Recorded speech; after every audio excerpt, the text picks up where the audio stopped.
생각과 행동을 주체적으로 선택할 수 있는 권리, 바로 자유입니다. 그리고 나처럼 다른 사람도 그런 권리를 누려야 한다는 게 평등이죠. 그리고 사람이 모여 살면서 각자 자유가 부딪히는 지점이 있습니다. 그때 필요한 게 사회적 합의입니다. 내 자유가 다른 사람 자유를 침해한다면 이 선은 넘지 말자고 합의를 해야 합니다. 그래야 충돌이 생기지 않습니다. 물론 자기 권리만 챙기는 사람이 있습니다. 권력이 됐든 돈이 됐든 힘을 앞세워 다른 사람 권리를 짓밟습니다. 이럴 때 힘을 합쳐 그런 폭력을 이겨내고 우리 권리를 지키는 게 바로 연대입니다.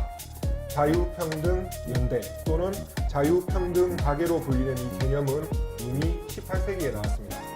2019년 대한민국 경남에서 벌어지는 학생 인권 조례 논란은 이런 18세기 개념보다 아직 미숙합니다. 지역 친근 시사 방송 맥도날드 7회 시작합니다.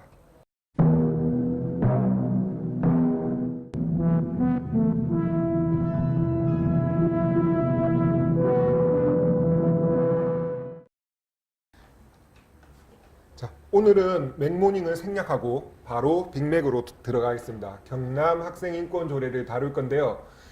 마침 맥모닝을 진행하는 이혜연 기자가 바로 직전에 교육청을 출입을 했었습니다. 그래서 촬영하러 온 김에 이 얘기를 아예 하기로 했고요. 다음에는 현재 교육청을 출입하는 우기아 기자를 아마 데리고 올 겁니다. 우기아 기자 각오하시고요. 자, 이혜연 기자 반갑습니다. 네, 반갑습니다. 자, 학생인권조례 참 논란이 많은데 천천히 한 번씩 짚어보죠.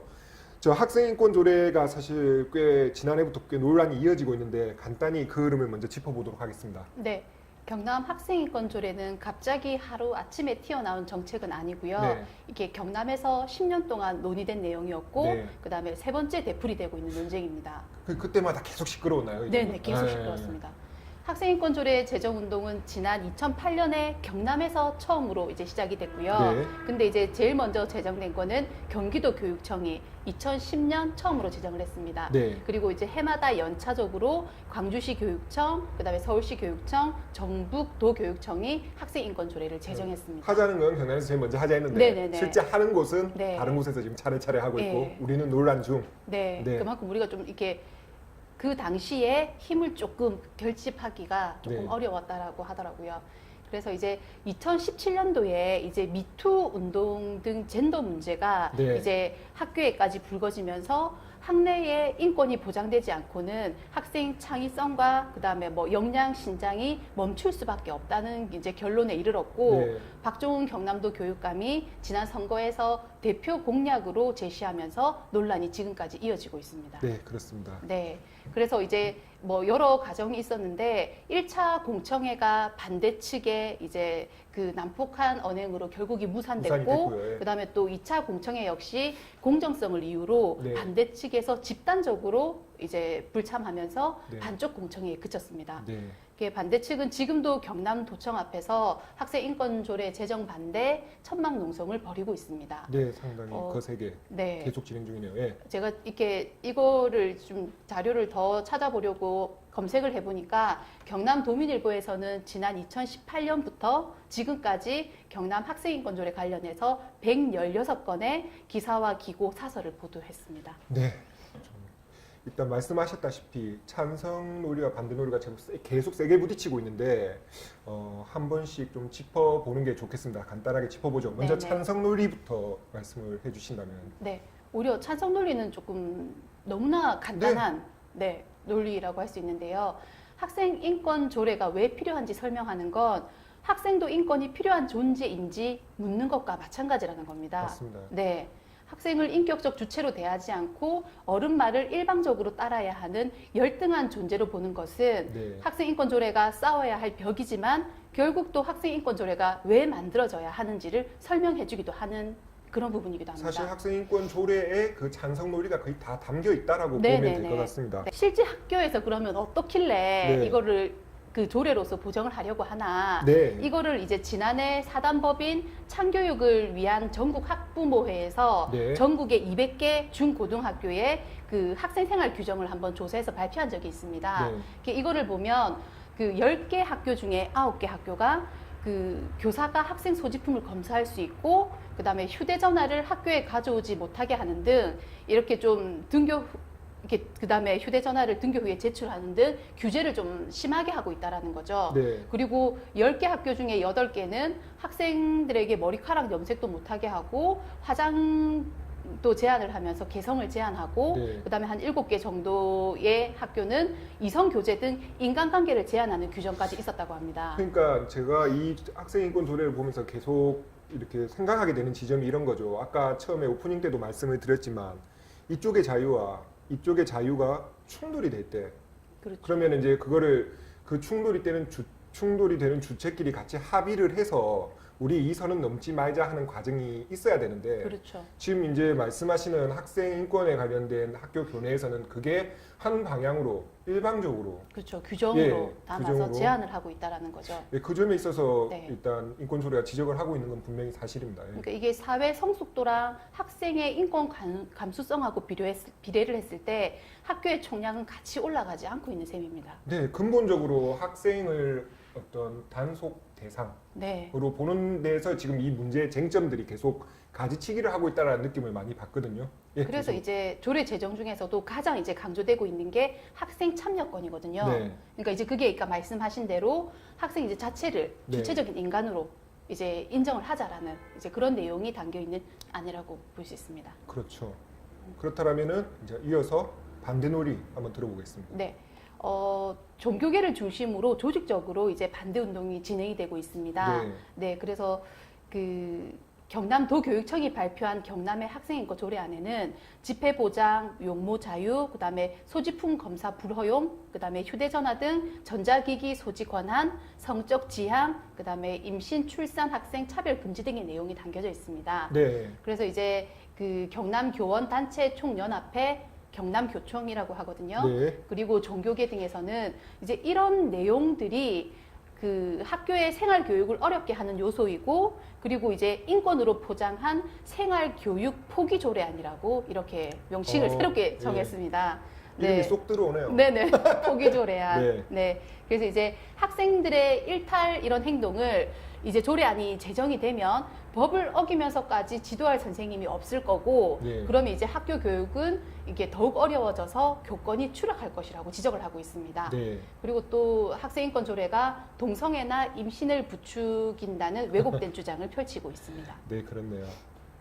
그러니까 아까도 말씀드렸지만은 지금 요 쟁점은 어떤 학생 인권에 대한 문제라기보다는 그 단속을 하느냐, 단속하는 주체가 누구냐, 단속을 받느냐 마느냐에만 오히려 되게 좁게 설정이 돼 있다라는 생각이 그렇죠. 많이 들더라고요. 그래서 그 조례를 천천히 읽어보면은 방치라기보다는 말씀하신 대로 아까 학생과 교사들이 고루 참여하는 위원회 등을 통해서 문제 해결의 네네. 방법을 찾자라는 데 오히려 초점이 있을 것 같은데, 문구 하나하나가 어떤 반대하는 처지에서는 조금 예민하게 받아들일 수 있는 네네. 부분들이 있는 것 같더라고요. 네네.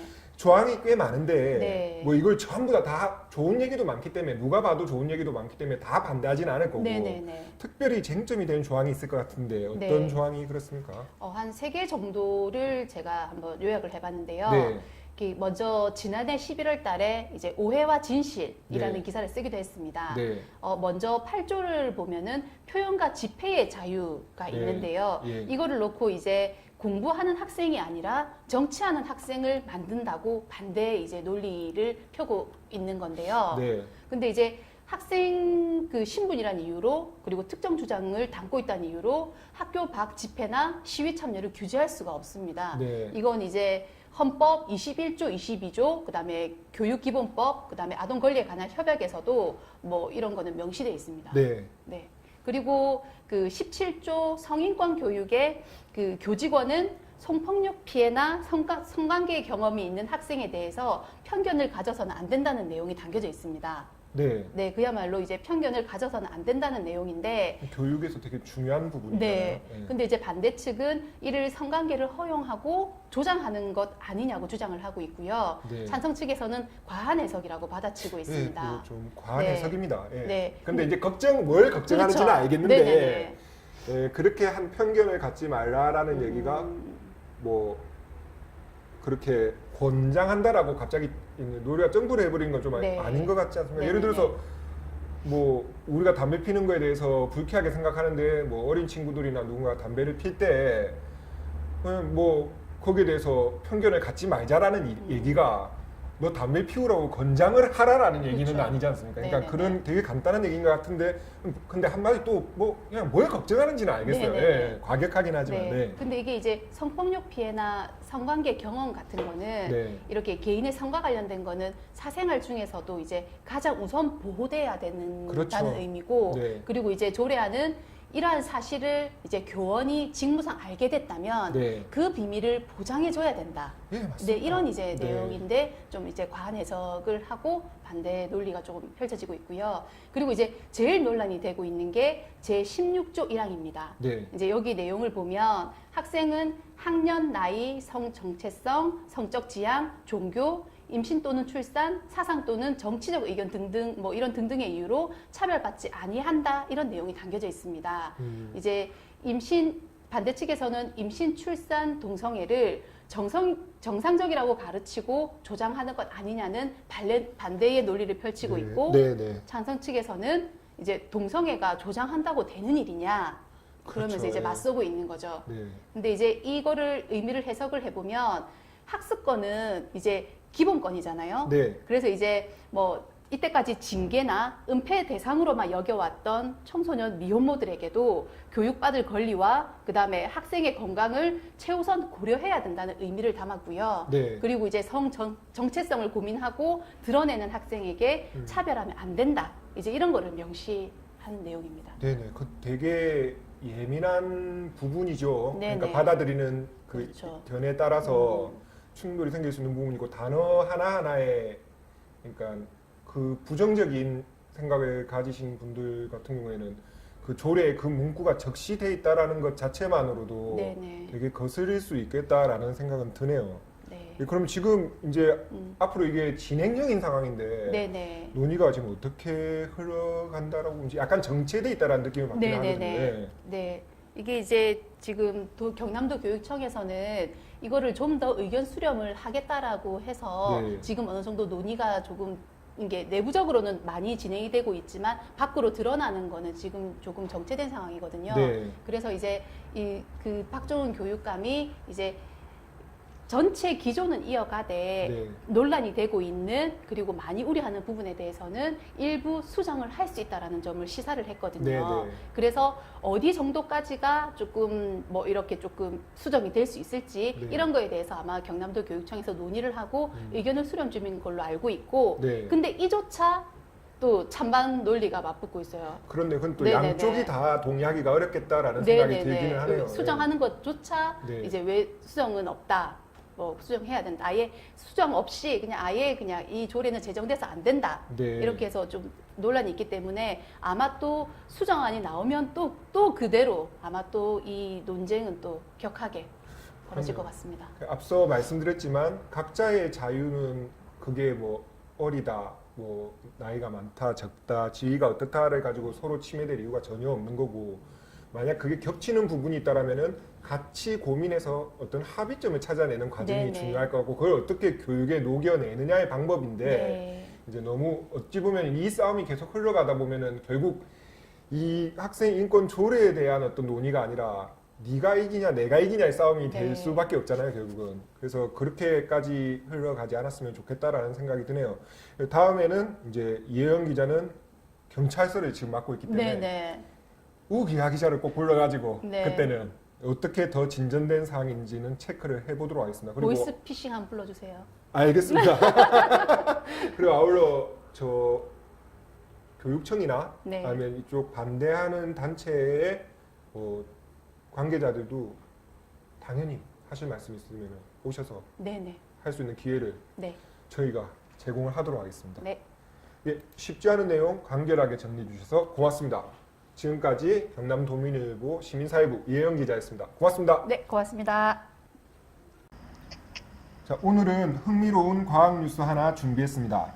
최근 진주시 정촌면에서 초소형 육식공룡 발바닥 피부 흔적 화석이 발견돼 그 연구 결과가 유명 과학 학술지에 게재됐습니다. 학계에서도 아주 중요한 발견이라고 하는데 한번 알아보겠습니다. 진주교육대 부설 한국지질유산연구소 김경수 소장님 모셨습니다. 반갑습니다. 네, 반갑습니다. 네, 안녕하십니까. 네. 네, 먼저 발자국 주인인 미니사우리푸스 소개를 좀 부탁드리겠습니다. 네, 미니사우리푸스 이렇게 이야기하니까 굉장히 낯설어 하시는 분들이 많은 것 네, 같습니다. 그렇습니다. 예. 네, 이게 이제 그 학문 용어라 그런데 사실 알고 보면 되게 간단하거든요. 네, 설명을 좀 드리자면 우리가 이름을 지을 때 성이 있고 그다음에 이름이 있잖아요. 네. 그 이름에 의미를 부여하는 것처럼 네, 모든 그 학명에도 의미를 부여합니다. 네, 네, 그래서 미니라는 건 말 그대로 작다라는 뜻이고요. 네, 그다음에 사우리라는 건 공룡을 뜻합니다. 네, 그래서 작은 공룡. 아. 네, 그다음에 푸스. 예, 푸스가 이제 발이라는 뜻입니다. 네. 그래서 작은 공룡의 발자국 이런 의미입니다. 예, 되게 쉽게 이해가 되네요. 네, 예. 그래서 이 미니사우리푸스는 네, 얼마나 작으냐면 네, 세계에서 가장 작은 육식공룡 발자국으로 기록이 돼 있습니다. 아, 예, 경남 창선에서 네. 1cm짜리 그 공룡 발자국이 발견이 되었거든요. 아주 작네요. 예, 네, 그래서 세계에서 가장 작은 이제 육식공룡 발자국인데 네, 발자국으로 등록이 되었고요. 예, 그 다음에 이 발자국 화석은 우리나라와 중국에서만 발견되는 독특한 지역성을 가진 초소형 공룡 발자국입니다. 아, 그렇네요. 네. 그 아주 크기만 보면 되게 작은 공룡인데 네. 교수님께서 조금 전에 육식 공룡이라고 소개를 하셨잖아요. 네네. 저희가 이제 티라노사우루스나 랩터 같은 게 영화에서 본 그 덩치 큰 육식 공룡만 알고 있다가 되게 작은 그 육식 공룡이 있다라는 것 자체가 신기하긴 한데 이게 어떻게 육식 공룡인지를 알 수 있는지 설명 좀 부탁드리겠습니다. 네, 공룡을 크게 네. 구분을 하면 우리가 세 가지 부류로 구분을 합니다. 네, 그래서 크게는 이제 육식 공룡과 초식 공룡 네. 이렇게 나누는데 초식 공룡 중에서는 조각류 공룡하고 용각류 공룡으로 구분을 합니다. 네, 그래서 용각류 공룡은 이제 목이 길고 꼬리가 긴 아주 덩치가 큰 공룡인데 네, 네. 이 공룡의 다리는 코끼리 다리처럼 생겼습니다. 예, 굵고 뭐 기둥처럼. 예, 기둥처럼 예. 이렇게 해서 생겨가지고 발바닥 모양이 둥근 원형이거나 아니면 타원형의 모양을 가지고 있거든요. 네, 그래서 이제 그런 모양을 보면 알 수 있고 그 다음에 초식 공룡 같은 경우에는 조각류 공룡 같은 경우에는 3개의 발가락을 가지고 있거나 4개의 발가락 이런 것들을 가지고 있는데 네. 발가락이 짧고 뭉툭한 것이 특징입니다. 아, 그래서 네, 그 발자국으로 짐작을 하는 거네요. 네네. 그래 뼈의 모양과 발자국 모양을 매치시켜 보면 우리가 네. 육식 공룡은 발가락이 가늘고 긴 형태를 띠고 있거든요. 그래서 자, 그래도 그런 작지만, 형태적인 특징으로 우리가 알 수 있습니다. 아, 그렇습니다. 그럼 공룡 발바닥 피부 자국 발견이 처음은 아닌데 발자국 네. 전체가 선명하게 남겨져 있는 사례는 아주 희귀하다고 들었거든요. 그 가치를 한번 설명을 좀 부탁드리겠습니다. 네, 발자국 전체 피부 자국이 선명하게 남겨져 있는 사례는 세계 최초의 사례입니다. 아. 이 발자국이요. 그렇네요. 예. 네. 그렇다면, 그래서 그러면 우리가 이거를 통해서 어떤 것들을 알 수 있냐? 네, 기본적으로 과학이라는 것은 우리가 몰랐던 새로운 사실들을 밝혀내거나 네, 아니면 기존에 알고 있었던 사실들을 업데이트하는 것이 굉장히 중요한 역할을 하는 거잖아요. 그렇죠. 예, 그런데 우리가 공룡은 이제 많은 분들이 알고 있을 겁니다. 이제 뼈로 돼 있고 좀 무시무시한 형태를 띠고 있고 네, 그런 형태를 띠고 있다는 걸 알고 있고 그래서 그 공룡의 모습을 우리가 상상을 하고 또 그림도 그립니다. 네, 그런데 구체적으로 피부나 근육이나 이런 부드러운 부분은 쉽게 썩어 없어지는데 맞습니다. 예, 뼈밖에 볼 수 밖에 네. 있으니까 예, 예.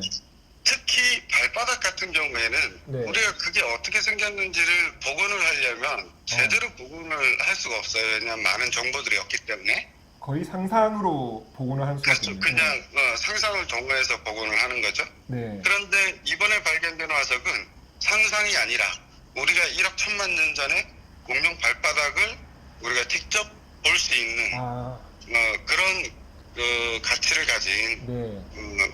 공룡 발자국입니다. 그렇네요. 일단 세계 최초라니까는 그 자체만으로도 되게 귀한 발견인 것 같고요.